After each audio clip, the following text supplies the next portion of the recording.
ನಮ್ಮ ತಂದೆ ತಾಯಿಯರು ಇದೇ ಕೃಷಿಯಲ್ಲಿ 14 ಮಕ್ಕಳನ್ನು ಸಾಕಿ ವಿದ್ಯೆ ಬುದ್ಧಿ ಎಲ್ಲ ಕೊಟ್ಟು ಗೌರವಯುತವಾಗಿ 8 ಹೆಣ್ಣು ಮಕ್ಕಳನ್ನು ಮದುವೆ ಮಾಡಿಸಿಕೊಟ್ಟು ಈ ಕೃಷಿಯಿಂದಲೇ ಅಂತ ಅದೊಂದು ಹೇಳ್ತೇನೆ. ಆದರೆ ನಾನು ಮಾತ್ರ ಯಾಕೆ ಹೇಳಬೇಕಂತ ಹೇಳಿದರೆ, ನಾನು ನನ್ನ ಪದವಿಯನ್ನು 1990ರಲ್ಲಿ ಮಾಡಿರಬೇಕು. ಮುಗಿಸಿದ ಮೇಲೆ ನಾನು ಇಲ್ಲಿ ಅನಿವಾರ್ಯವಾಗಿ ಮನೆ ದೀಪ ಇರಿಸಬೇಕಂತ ಈ ಊರಲ್ಲಿ ಇದ್ದರಿಂದ ನಾನು ತ್ಯಾಗ ಮಾಡಿದ್ದೇನೆ ಅಂತ ನಾನು ಹೇಳ್ತೇನೆ. ಯಾಕೆ ಅಂತ ಹೇಳಿದರೆ, ಇದು ಈಗ ಬಹಳ ಏನಂತ ಹೇಳಿದರೆ, ನಾವು ನಿಜವಾಗಿಯೂ ಭೂ ಮಾಲೀಕರಾಗಿಲ್ಲ.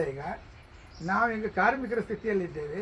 ಕಾರ್ಮಿಕರೇ ಭೂ ಮಾಲೀಕರಾಗಿದ್ದಾರೆ. ಯಾಕೆ ಅಂತ ಹೇಳಿದರೆ, ಈಗ ನಾವು ಒಂದು ಕೃಷಿಯನ್ನು ಮಾಡುವುದರಲ್ಲಿ ನಮ್ಮ ಕೂಲಿಯೇ ಜಾಸ್ತಿ ಹೋಗ್ತಾ ಇದೆ. ಆದ್ದರಿಂದ ನಾವು ಮಾಡಿದ ಕೂಲಿ ನಮ್ಮ ಶ್ರಮಕ್ಕೆ ನಾನು ಬೆಲೆ ಕಟ್ಟಲಿಕ್ಕೆ ಸಾಧ್ಯವೇ ಇಲ್ಲ. ನಮ್ಮ ಇದಂದರೆ ನಾವು ಅದನ್ನು ಆ ಶ್ರಮವನ್ನು ಬೇರೆಗೆ ಹಾಕಿದರೆ ಬದುಕಿನಲ್ಲಿ ಸ್ವಲ್ಪ ಬೇರೆ ರೀತಿಯಲ್ಲಿ ಇರ್ಬೋದಿತ್ತಂತಷ್ಟೇ. ಆದರೆ ಇದರಲ್ಲಿ ನನಗೆ ತೃಪ್ತಿ ಇದೆ, ಸಂತೃಪ್ತಿ ಇಲ್ಲ, ತೃಪ್ತಿ ಇದೆ.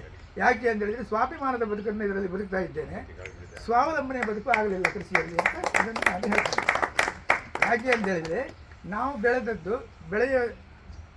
ನಮ್ಮ ನಾವು ದೇಶಕ್ಕೆ ಮಾತಾಡೋದು ದೊಡ್ಡವರಲ್ಲ. ನಮ್ಮ ಕೃಷಿ ನೀತಿಯಲ್ಲೇ ಇರುವಂಥ ಲೋಪದೋಷದಿಂದಲೇ ಹೀಗಾಗಿದೆ. ನಾವು ಬೆಳೆಯುವ ತನಕ ನಮ್ಮ ಕೈಯಲ್ಲಿರ್ತದೆ, ಬೆಳೆದ ಮೇಲೆ ನಾವು ನಮ್ಮ ಕೈಯಲ್ಲಿ ಇರುವುದಿಲ್ಲ. ಆದ್ದರಿಂದ ನಮ್ಗೆ ಸರಿಯಾದ ಬೆಲೆ ಕೂಡ ಸಿಗದೇ ಇರುವುದರಿಂದ ನಾವು ಇದನ್ನು ಕೃಷಿಯನ್ನು ವಿಮುಖರಾಗ್ತಾ ಇದ್ದೇವೆಲ್ಲ. ನೋಡಿ, ನಮ್ಮಲ್ಲಿ ಎಲ್ಲ ಮನೆ ಬಾಗಿಲಾಗ್ತಾ ಇದೆ. ಯಾಕೆ ಅಂದರೆ, ನಿಜವಾಗಿ ಅವ್ರದ್ದು ಬುದ್ಧಿವಂತರನ್ನು ನಾವು ಕರಿಬೇಕಾದ ಸ್ಥಿತಿ ಬಂದಿದೆ. ನೀವು ಮಾಡಿದ್ದೀಗ ನನ್ನನ್ನು ಗುರುತಿಸಿ ಮಾಡಿದ ಮಾನದಂಡ ಯಾವ ಮಾನದಂಡ ಆಗಿದ್ರು ಕೂಡ ನಾನು ಯಾಕೆ ಇದನ್ನು ನನ್ನ ಆತ್ಮಕ್ಕೆ ಆ ಮಾನದಂಡವನ್ನು ಯಾಕೆ ಉಪಯೋಗಿಸ್ಕೊಳ್ತೇನೆ ಅಂತ ಹೇಳಿದರೆ, ನಮ್ಮ ತಂದೆ ಮಾಡಿದ ಆಸ್ತಿಯನ್ನು ಭೌತಿಕವಾಗಿ ಇಲ್ಲಿವರೆಗೆ ಉಳಿಸ್ಕೊಂಡು ಬಂದಿದ್ದೇನೆ ಅನ್ನುವಂಥದ್ದೇ ನನಗೆ ಹೆಮ್ಮೆ. ಇದೇ ನನ್ನ ಸಾಧನೆ. ಮತ್ತು ಕೃಷಿಯಲ್ಲಿ ನಾನು ಸಾಧನೆಯನ್ನು ಹೇಳೋದೇ ಇಲ್ಲ. ಅದಕ್ಕೆ ನಾನು ಫಸ್ಟ್ ಒಂದು ವಾಕ್ಯ ಹೇಳಿದ್ದದೆ. ಯಾಕಂತ ಹೇಳಿದರೆ, ಯಾವುದೂ ಕೂಡ ಸತ್ಯವಾಗಿರಬೇಕಂತ ಹೇಳೋದು. ನಾನು ಈ ಕೃಷಿ ಮಾಡಿದ್ದೆ ಒಂದು 50,000 ಸಿಕ್ಕಿದ್ರು ಕೂಡ 5 ತಿಂಗಳ ಬೆಳೆ ಇದು. 5 ಭಾಗಿಸು 50 ಅಂದರೆ 10,000 ತಿಂಗಳಿಗೆ ಅವನಿಗೆ ವರಮಾನ ಆದರೆ ಹೇಗೆ ಬದುಕ್ತಾನೆ ಅವ ಅಲ್ವಾ? ಮತ್ತೊಂದಂತ ಹೇಳಿದರೆ, ನಾವು ಅದನ್ನು ಇಟ್ಕೊಂಡ್ರೆ ಮಾತ್ರ ಮತ್ತಾಗತ್ತೆ. ಆ 5 ತಿಂಗಳಲ್ಲಿ ನಾವು ಬೇರೆ ದುಡಿಮೆಗೆ ಹೋಗಿದ್ದರೆ ನಿಜವಾಗಿ ಅಂದರೆ ನಾನು ಹೇಳೋದು ನಮ್ಮ ಕ್ವಾಲಿಫಿಕೇಷನಿಗೆ. ಯಾಕೆ ಅಂತ ಹೇಳಿದರೆ, ಇದು ಯಾಕೆ ನಮ್ಮ ಮಗ ಒಂದು ಮಾತಾಡಿದೆ, ಕರೆಕ್ಟ್ ಹೇಳಿದ್ದಾರೆ. ನೀವು 50 ವರ್ಷ ಇಷ್ಟು ಬೇಸಾಯ ಮಾಡ್ಕೊಂಡ್ಬಂದರೆ ಇದರಲ್ಲಿ ಏನು ಸಾಧನೆ ಮಾಡಿದೆ ಕೇಳಿದ್ದಾರೆ. ವಿಚಾರ ಸತ್ಯ ಅದು. ನಾವು ನಿಜವಾಗಿ ಕೃಷಿ ಅನ್ನೋದು ಅಷ್ಟು ಉತ್ತಮ ಆಗಿದ್ದಿದ್ರೆ ನಮ್ಮ ಮಕ್ಕಳಿಗೆ ನಾವು ಇದನ್ನೇ ವಿದ್ಯೆ ಕೊಡೋದಿಲ್ಲ, ಖರ್ಚು ಮಾಡಿ ವಿದ್ಯೆ ಕಳ್ತೇವೆ ಅಲ್ವಾ? ಆದ್ದರಿಂದ ಇದು ಯಾಕಂದರೆ ಅದಕ್ಕೆ ಯಾರನ್ನೂ ದೂರುವುದಲ್ಲ. ನಮ್ಮದು ನೀರಾವರಿ ಅಲ್ಲ, ನಮ್ಮದು ಖುಷ್ಕಿ ಬೇಸಾಯ. ನಾವು ಮಳೆ ನಾವು ಶಾಲೆಯಲ್ಲಿ ಹೋಗುವಾಗ Indian agriculture is gamble with monsoon ಅಂತಿದೆ ಅಲ್ವಾ ಸರ್? ಹೌದಲ್ಲ? ಮಾನ್ಸೂನ್ ಅಂತಿದೆ. ನಾವು ಮಳೆಯೊಂದಿಗೆ ಹೋರಾಟ ಮಾಡಿ ನೀರಾವರಿ ಭೂಮಿ ಅಲ್ಲದೇ ಇರೋದ್ರಿಂದ ನಾವು ಮತ್ತೆ ಇಲ್ಲಿ ತುಂಡು ಭೂಮಿಯವರು. ನಾವು ನಿಜವಾಗಿಯೂ ನಾವು ಅವಕಾಶ ಜಾಸ್ತಿ ಇಲ್ಲ. ಎಕರೆಗಟ್ಟಲೆ ಇದ್ದರೆ ಅದು ಬೇರೆ, ಅವರನ್ನು ಭೂ ಮಾಲೀಕರು ಅಂತ ಕರಿಬೋದು. ನಾವು ಭೂ ಮಾಲೀಕರು ಅಲ್ಲ, ತುಂಡು ಭೂಮಿಯವರು. ಆದ್ದರಿಂದ ಏನೇ ಆದರೂ ಕೂಡ ಇವರು ಯಾವುದೋ ಒಂದು ಮಾನದಂಡದಲ್ಲಿ ನನಗೆ ಕೊಟ್ಟಿದ್ದಾರೆ. ನನಗೆ ಭಾಳ ಸಂತೋಷವಾಗಿದೆ. ಆ ಹೆಮ್ಮೆಯನ್ನು ತಮ್ಮವರಿಗೆ ನಾನು ಪ್ರಕಟಪಡಿಸ್ತೇನೆ. ಆದರೆ ನಿಜವಾಗಿಯೂ ಕೂಡ ನಾನು ಹೇಳ್ತೇನೆ, ನಾನು ಶ್ರಮ ಪಟ್ಟಿದ್ದೇನೆ. ಆದರೆ ನನ್ನ ಶ್ರಮಕ್ಕೆ ಬೆಲೆ ಸಿಗಲಿಲ್ಲ ಅಂತ ನನಗೆ ಒಳ ಮನಸ್ಸು ಹೇಳ್ತಾ ಇದೆ. ಅದನ್ನು ನಾವು ಇಟ್ಕೊಳ್ಬಾರ್ದು.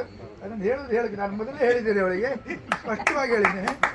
ನೀವು ಅವ್ರು ಹೇಳಿ ಪಾಸಿಟಿವ್ ಮಾತಾಡ್ತೇನೆ. ಪಾಸಿಟಿವ್ ಮಾತಂತ ಹೇಳಿದರೆ, ನನ್ನ ತಂದೆ ಮಾಡಿದ ಆಸ್ತಿಯನ್ನು ಭೌತಿಕವಾಗಿ ಉಳಿಸಿಕೊಂಡಿದ್ದೇನೆ. ಇದು ಮಾತ್ರ ನನ್ನ ಪಾಸಿಟಿವ್ ಮಾತು. ಆದ್ದರಿಂದ ಈ ಸನ್ಮಾನವನ್ನು ನಾನು ಸ್ವೀಕರಿಸ್ತೇನೆ ಅಂತ ಅವ್ರ ಹತ್ರ ಹೇಳಿದ್ದೇನೆ. ಆದ್ದರಿಂದ ತಗೊಂಡಿದ್ದೇನೆ. ನನಗೆ ಸತ್ಯವಾಗಲು ನನ್ನ ಖುಷಿಯಲ್ಲಿ ಹೇಳಿದೆ, ಅವರಿಗೆ ಸ್ಪಷ್ಟವಾಗಿ ಹೇಳಿದ್ದೇನೆ ಅಲ್ವಾ? ಯಾರಿಗಾರು ಕೊಡಿ. ನನಗೆ ಆ್ಯಕ್ಚುಲಿ ಕೂಡ ನಾನು ಹೇಳ್ತೇನೆ, ನಾವು ಕಲಿತ ವಿದ್ಯೆಯಿಂದ ಬಂದದ್ದು. ನನಗೆ ಅನಿವಾರ್ಯವಾದರೆ ಮಾತ್ರ ಬೇಸಾಯ ಅಂತ ಹೇಳೋದು. ಈಗ ಅಂಥ ಸುದ್ದಿ ಬಂದಿದೆ ಅಲ್ವಾ? ನಾನು ಆವಾಗ BSc ಮಾಡಿದ್ರೆ ಯಾವುದಾದ್ರು ಕೆಲಸ ಸಿಗ್ತಿತ್ತು, ಹೋಗ್ಬೋದಿತ್ತು ಅಲ್ವಾ? ಅಂದರೆ ಈಗ ಜನರೇಷನ್ ಚೇಂಜ್ ಆಗಿದೆ. ಹಿಂದೆ ನಾವು ಹೋಗುವಾಗ ಚಡ್ಡಿಯಲ್ಲೇ PUC ಹೋಗಿದ್ದೇವೆ ಸರ್, ಗೊತ್ತಿದೆ. ಡಿಗ್ರಿವರೆಗೂ ನಾವು ಪಂಚೆಯಲ್ಲಿ ಹೋಗಿದ್ದೇವೆ. ಈಗ ಆಗೋದಿಲ್ಲ. ಹುಟ್ಟಿದ ಮಕ್ಕಳಿಗೆ 5,000 ರೂಪಾಯಿ ಚಡ್ಡಿ ಬೇಕಲ್ಲ. ಆದ್ದರಿಂದ ಕಾಲ ಬದಲಾಗಿದೆ. ಆದರೆ ಕೃಷಿಯಲ್ಲಿ ಕ್ರಾಂತಿ ಆಗಬೇಕಂತ ಹೇಳೋದು. ನಮ್ಮಲ್ಲಿ ಔದ್ಯೋಗಿಕ ಕ್ರಾಂತಿ ಇದೆ, ಕೃಷಿಯಲ್ಲಿ ಕ್ರಾಂತಿ ಇಲ್ಲದೆ ಇರೋದೇ ಸಮಸ್ಯೆ ಅಂತ ನಾನು ಹೇಳೋದು. ಖಂಡಿತವಾಗಿ ಯಾವತ್ತೂ ನಮ್ಮ ಕೃಷಿ ಕೈ ಬಿಡೋದಿಲ್ಲ.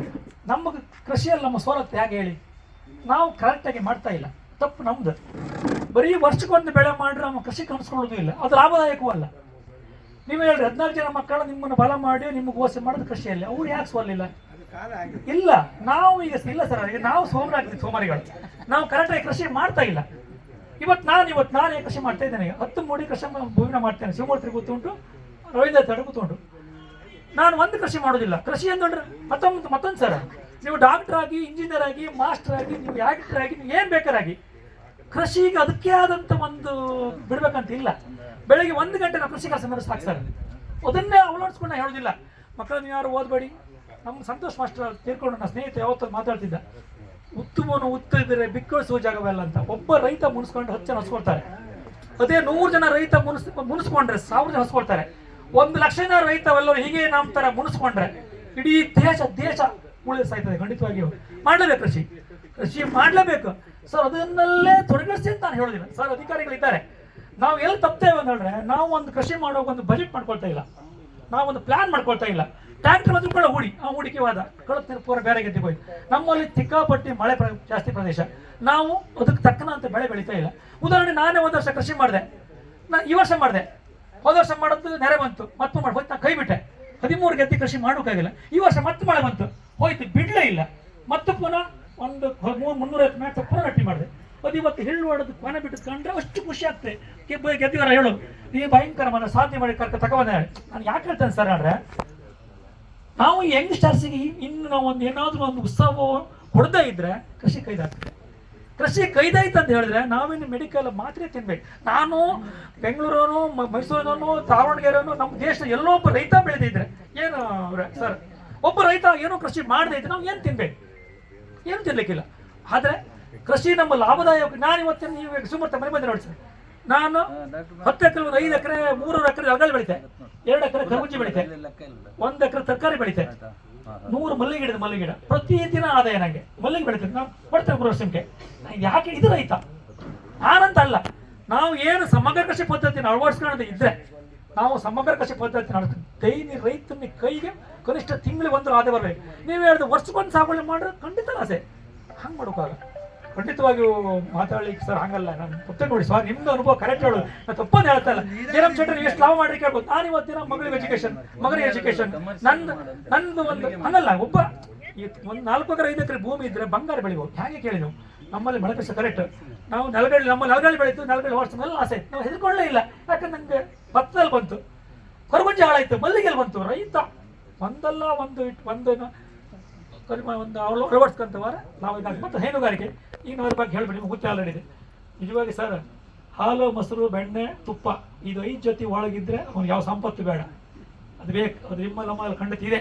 ಅದಕ್ಕಿಂತ ದೊಡ್ಡ ಖುಷಿ ಅಂತ ಹೇಳ್ತಾ, ಮತ್ತು ಒಂದು ಆರೋಗ್ಯ ಇದೆ.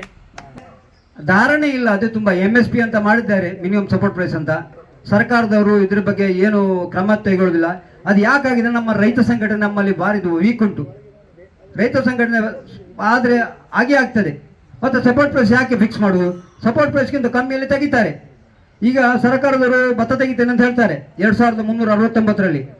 ಅವ್ರು ಏನು ಹೇಳ್ತಾರೆ? ಮಾಯಿಶ್ಚರ್ ಇರಬಾರ್ದು, 40 kg ಬ್ಯಾಗ್ ಆಗಬೇಕು, ಗಾಳಿ ಹಿಡಿಬೇಕು, ಮತ್ತು ಅವರ ಹೆಸರಲ್ಲಿ RTC ಬೇಕು, ಮತ್ತು 50 ಕ್ವಿಂಟಲ್ ಮೇಲೆ ಖರೀದಿ ಮಾಡುವುದಿಲ್ಲ ಒಬ್ಬ ರೈತನಿಂದ. ಉಳಿದವ್ರು ಏನು ಮಾಡಬೇಕು? ಆ ಭತ್ತವನ್ನು ಏನು ಮಾಡ್ಬೇಕು ಹೇಳಿ? ಅಂದರೆ ಇದಕ್ಕೆಲ್ಲ ಮಾತಾಡಲಿಕ್ಕೆ ನಮ್ಮವರೇ ಒಂದು ರೈತ ಸಂಘಟನೆ ಬಲ ಆದರೆ ಎಲ್ಲ ಆಗ್ತದೆ. ಇದಕ್ಕೆ ನಾವು ಕ್ವಶನ್ ಮಾಡ್ಬೋದು. ನಮ್ಮ ಯಾವ ಇದು ಕೃಷಿಯಿಂದ ಯಾಕೆ ವಿಮುಖರಾಗ್ತಾ ಅಂತ ಹೇಳಿದ್ರೆ, ಈಗ ನಮಗೆ ಈ ವರ್ಷ 22 ರೂಪಾಯಿ ಭತ್ತ ಕೊಟ್ಟರೆ ಎಂತ ಪೂರೈಸ್ತದೆ ಹೇಳಿ ನೋಡು? ಒಂದು 22 ರೂಪಾಯಿ ಸಿಕ್ಕಿದ್ರೆ ಪೂರೈಸಿಲ್ಲ, ಪೂರೈಸಿಲ್ಲ. ಏನು ಒಟ್ಟು ಅಪ್ಪ ಮಾಡಿದ ಆಸ್ತಿ ಅಂತಂದ್ರೆ ಹಡಿಕೆಡಿ ಬೇಡ ಮಾಡ್ತಾ ಇದ್ದೇವೆ ಬಿಟ್ಟರೆ ಮತ್ತೇನೋ ಪ್ರಯೋಜನ ಇಲ್ಲ. ಆದರೆ ಮಾತ್ರ ಯಾಂತ್ರಿಕವಾಗಿ ಮಾಡಿದ್ರೆ ಆಗ್ತದೆ. ಆದರೆ ಈಗ ಎಲ್ಲರೂ ಕೃಷಿಕರ ಯುವಕರೇ ಬರ್ತಾ ಇಲ್ಲ ಕೃಷಿಯಲ್ಲಿ, ಭಾರಿ ಬೇಜಾರು ಸಂಗತಿ. ಈಗ ಇಲ್ಲಿ ಈ ಕೆರೆಯಲ್ಲಿ ತುಂಬ ಮನೆ ಲಾಕ್ ಆಗಿದೆ. ನಮ್ಮ ಕೆರೆ ಮನೆಯಲ್ಲಿ ಒಂದೊಂದು ಲಾಕ್ ಆಗ್ತಾ ಉಂಟು. ಇದು ಆಗಲಿಕ್ಕೆ ಬಿಡಬಾರ್ದು. ಕೃಷಿಯನ್ನು ಉಳಿಸಿ ಬೆಳೆಸೋಣ. ಮುಂದೆ ಒಂದಲ್ಲ ಒಂದು ದಿವಸ ಕೃಷಿಗೆ ಜಯವಾಗ್ತದೆ. ಇದಕ್ಕೆ 100% ಸತ್ಯ. ನಾನು ಎಲ್ಲೇ ಗೆದ್ದೆ ತಗೊಂಡ್ರು ಒಂದೇ ಪ್ಲಾಟ್ ತಗೊಳ್ತಾ ಇದ್ದೇನೆ. ನನ್ನ ಮನೆ ಹತ್ರ ಹೆಚ್ಚು ಕಡಿಮೆ ಒಂದು 5 ಎಕರೆ ಪ್ಲಾಟ್ ಮಾಡಿದ್ದೇನೆ. ಆಚೆಗೆ ಇದಾನಂದ ಮನೆ ಹತ್ರ ಹೆಚ್ಚು ಕಡಿಮೆ ಒಂದು 2 ಎಕರೆ ಪ್ಲಾಟ್ ಇದೆ. ಈಚೆ 2 ಎಕರೆಗೆ ಎಲ್ಲ ಹೆಚ್ಚು ಕಡಿಮೆ 1 ಎಕರೆ ಪ್ಲಾಟ್ ಇದೆ. ಆದರೆ ಇದನ್ನು ನಾನು ಒಬ್ಬ ಮಾಡ್ತಾ ಇಲ್ಲ. ನಾನು ಒಬ್ಬನೇ ಮಾಡ್ತಾ ಇದ್ರು ನಿಮ್ಮಂಥವ್ರಿಗೆ ಒಂದು 25-30 ಜನ ಮಾಡಿ ಕೊಡ್ತಾ ಇದ್ದೇನೆ. ಅದು ಅಲ್ಲ, ನಾನು ಮಿಷನ್ ನೆಟ್ಟಿ ಅಲ್ಲ, ಕೈ ನೆಟ್ಟಿ. ಇವತ್ತು ಕೈ ಕೊಯ್ಲು, ನಾಳೆ ನಾನು ಕೈ ಕೊಯ್ಲು ಶುರು ಮಾಡ್ತಾ ಇದ್ದೇನೆ. ಕೈ ಕೊಯ್ಲಲ್ಲಿ ಕಷ್ಟ, ತುಂಬ ಕಷ್ಟ ಅಂದರೆ ತುಂಬ ಕಷ್ಟ, ಭಾರಿ ಕಷ್ಟ ಆಗ್ತದೆ. ಆದರೆ ಆ ಗೌಡ್ರನ್ನ ಹಾಯ್ಕೊಂಡು ನಮ್ಮ ಊರಿನ ಒಂದು 3 ಜನ ಹಾಯ್ಕೊಂಡು ಕೈ ಕೊಯ್ದರೆ ತುಂಬ ಲಾಭದಾಯಕ. ಯಾಕಂದರೆ ಹುಲ್ಲಿಗೆ ಒಳ್ಳೆ ರೇಟ್ ಇದೆ. ನನ್ನ ಹುಲ್ಲಿಗೆ ಇವತ್ತಿಗೂ ಡಿಮ್ಯಾಂಡ್. ಹುಲ್ಲು ಇವತ್ತಿಲ್ಲ, ನಾನು ಹತ್ರ ಖಾಲಿಯಾಗಿ ಈ ಗಟ್ಟಿ ಕೆಂಡು ಒಂದು 100 ಹುಲ್ಲು ಸಿಕ್ಕ, ನಿನ್ನೆ ಎಲ್ಲ ಖಾಲಿ ಮಾಡಿದೆ. ಆದ್ದರಿಂದ ಯಾರೇ ಆಗಿರಲಿ ಗದ್ದೆಯನ್ನು ಆಚೀಚೆ ಟ್ರಾನ್ಸ್ಫರ್ ಮಾಡ್ಕೊಂತಾರೆ, ದಯವಿಟ್ಟು ಮಾಡ್ಕೊಳ್ಳಿ ಅಂತ ನನ್ನದೊಂದು ಸಲಹೆ ಸೂಚನೆ. ನಮ್ಮವರಲ್ಲಿ ನಾನು ಕೇಳ್ತಾ ಇರೋದು, ಬೇರೆಯವರಲ್ಲ. ನಮ್ಮವರು ಆಚೆ ಗೆದ್ದೆ ಈಚೆ ಗೆದ್ದರೆ ಈಚೆ ಗೆದ್ದೆ ಆಚೆಗೆ ಟ್ರಾನ್ಸ್ಫರ್ ಮಾಡ್ಕೊಂಡ್ರೆ ಅವರಿಗೆಲ್ಲ ತುಂಬ ಉಪಾಧ್ಯ. ಯಾಕೆಂದರೆ ನಮ್ಮ ರಾಘು ಉಪಾಯದ ಗೆದ್ದೆ ನನ್ನ ಮನೆ ಹತ್ರ ಒಂದು 20 ಸೆಂಟ್ಸ್, ಅದು ತುಂಬ ದೂರ ಇಲ್ಲಿಂದ ಅಲ್ಲಿಗೆ. ಸೀದು ರೂಪಾಯಿ ಗೆದ್ದಿವಲ್ಲೇ ಆಚೆಗೆ ಒಂದು ನಾ ಮಾಡೋ ಗೆದ್ದೆ ಪಕ್ಕದಲ್ಲೇ ಒಂದು 2-3 ಗೆದ್ದೆ ಇದೆ. ಯಾಕಂದರೆ ನಾನು ಇದು ಯಾಕೆ ಹೇಳ್ತಾ ಇದ್ದೆ ಅಂದರೆ ಪಟೇಲ್ ಮಹಾನುಪಾಯದ್ರು ಇವತ್ತಿಲ್ಲ. ಅವರು ಈ ಗೆದ್ದೆ ಬೇಸಾಯ ಮಾಡಲಿಕ್ಕೆ ನನ್ನ ಮೂಲ ಕಾರಣ ಮಹಾನುಪಾಯದ್ರು ಅಂತ ಹೇಳಿದ್ರೆ ನಾನು ಗ್ರೇಟ್ ಅಂತ ಹೇಳ್ಬೇಕು. ಯಾಕಂದರೆ ನಮ್ಮ ಮನೆ ಬಾಗಿಲಲ್ಲಿ ಅವ್ರದ್ದು ಗೆದ್ದೆ 48 ಸೆಂಟ್ಸ್. ಆ ಗೆದ್ದೆಯನ್ನು ನಾವು ಪರ್ಚೇಸ್ ಮಾಡ್ತೀವಿ. ಅದ್ರ ಮೇಲೆ ಒಂದೊಂದೇ ಗೆದ್ದೆ ಪರ್ಚೇಸ್ ಮಾಡಿ ಮಾನ್ಯ ಸುರೇಶ್ ಉಪಾಯರ ಅಪ್ಪಯ್ಯ ಒಂದು 27 ಸೆಂಟ್ಸ್ ಗೆದ್ದೆ ಒಂದೇ ಪ್ಲಾಟ್ ನಮ್ಮನೆ ಹತ್ರ ಇರೋದು, ಮನೆ ಬುಡದಿಂದ ಹೊಳೆವರೆಗೂ. ಅದು 2 ಸ್ಟಾರ್ಟಿಂಗ್ ಮಾಡಿ ಇವತ್ತು ನಾನು ಒಂದು 8 ಎಕರೆ ಪ್ಲಾಟ್ ಮಾಡಿ ಹೆಂಗೆ ಮಾಡಿದ್ದೇನೆ. ಅತೃಪ್ತಿ ಎಂಬುದನ್ನು ನಾವು ಯಾವುದೇ ಒಂದು ಇಂಜಿನಿಯರ್ ಲಕ್ಷಗಟ್ಟಲೆ ಸಂಬಳ ತಗೊಂಡು ಬೆಂಗಳೂರಿನಲ್ಲಿ ಕೆಲಸ ಮಾಡಿದರೂ ಅವನಿಗೆ ಖಂಡಿತವಾಗಿ ಸಿಕ್ಕುವುದು ಕಷ್ಟ. ಅದನ್ನು ನಾವು ನಮ್ಮ ಮನೆಯವರಿಂದಲೇ ನಾವು ಅನುಭವಿಸ್ತಾ ಇದ್ದೇವೆ. ಆದ್ದರಿಂದ ಆ ತೃಪ್ತಿಯನ್ನು ನಿಮಗೆ ನಿಮ್ಮ ಭೂತಾಯಿ, ನೀವು ಪೂಜಿಸುವಂತಹ ಗೋಮಾತೆ ಖಂಡಿತವಾಗಿ ಕೊಡ್ತಾರೆ. ಯಾಕೆಂದರೆ ನೋಡಿ, ಆ ತೃಪ್ತಿ ಅಂತ ಹೇಳುವಂಥದ್ದು, ನಾನು ಒಂದು 10 ವರ್ಷಗಳ ಕಾಲ ಒಂದು ಗೋಶಾಲೆಯಲ್ಲಿ ಡೈರೆಕ್ಟರ್ ಆಗಿ ಕೆಲಸ ಮಾಡಿದ ಅನುಭವದಿಂದ ಹೇಳ್ತಾ ಇದ್ದೇನೆ. ಅಲ್ಲಿ ದೇಶೀಯ ತಳಿಯನ್ನು ನಾವು ಪ್ರಮೋಷನ್ ಮಾಡ್ತಾ ಇದ್ದೇವೆ. ಅಲ್ಲಿ ಬರುವಂಥವರೆಲ್ಲರೂ ಕೂಡ ವಿದೇಶಿಯರು ಬಂದು ಮಾನಸಿಕವಾಗಿ ಅವರೊಂದು ಕಾಯಿಲೆ ಎಷ್ಟು ಅವರಿಗೆ ದುಡ್ಡಿನಿಂದ ಖಂಡಿತವಾಗಿಯೂ ಒಂದು ಚಿಕಿತ್ಸೆ ಸಿಕ್ಕದಂಥವರು ಬಂದು ಅಲ್ಲಿ ಗೋ ಸೇವೆಯನ್ನು ಮಾಡಿ ಅವರು ಗುಣಮುಖರಾಗಿ ಹಿಂದೆ ಹೋಗಿದ್ದಾರೆ, ಪುನಃ ತಮ್ಮ ದೇಶವನ್ನು ಸೇರಿಕೊಂಡಿದ್ದಾರೆ. ಕೆಲವರು ಇನ್ನೂ ಗೋಪಾಲಕರಾಗಿ ಅಲ್ಲಿ ಕೆಲಸವನ್ನು ಮಾಡ್ತಾ ಇದ್ದಾರೆ. ಅಂತ ಒಂದು ವಿಶೇಷವಾದ ಶಕ್ತಿ ಆ ಗೋಮಾತೆಯಲ್ಲಿ ಇದೆ.